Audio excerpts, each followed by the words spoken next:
Kapitalisme tak pernah menyolusi masalah perempuan. Berbagai upaya dari pihak pegiat gender, feminis, dan aturan demokrasi sekuler yang ada justru memunculkan banyak masalah baru.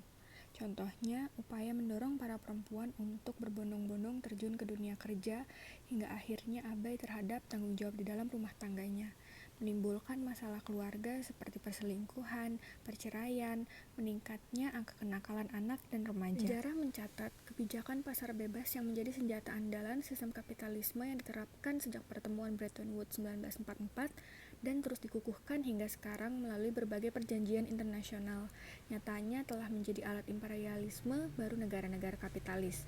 Hasilnya, kekayaan negara dunia ketiga dikuras habis dan kedaulatan mereka dirampas hingga miliaran rakyatnya, baik laki-laki maupun perempuan, hidup di bawah garis kemiskinan.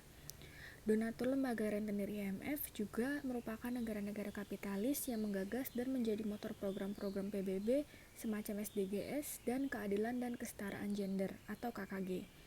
Untuk kasus Indonesia, kebijakan ekonomi kapitalistik yang pro neoliberalisme dan disetir kepentingan asing semacam IMF jelas tidak bisa diharapkan mampu mengentaskan kemiskinan dan mewujudkan kesejahteraan yang digembor-gemborkan PBB.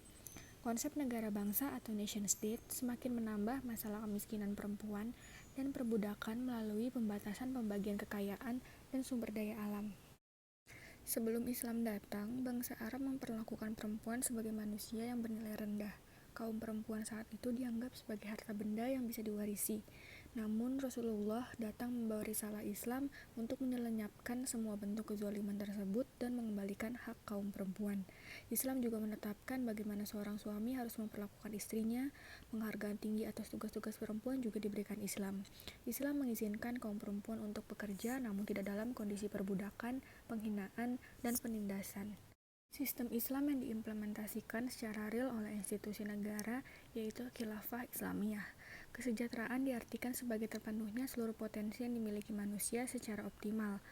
Jaminan pemenuhan kebutuhan pokok berupa barang, pangan, sandang, dan papan dalam Islam diwujudkan dalam bentuk pengaturan mekanisme yaitu mewajibkan laki-laki memberi nafkah kepada diri dan keluarganya, termasuk dalam hal ini adalah perempuan. Khilafah Islamiyah terbukti mampu menghantarkan kesejahteraan bagi seluruh warganya, muslim maupun non-muslim, perempuan maupun laki-laki, anak-anak maupun orang tua, si miskin maupun si kaya. Yang jelas, secara de facto dan de jure, Khilafah Islamiyah terbukti berhasil menaungi manusia dengan kesejahteraan, termasuk terhadap perempuan.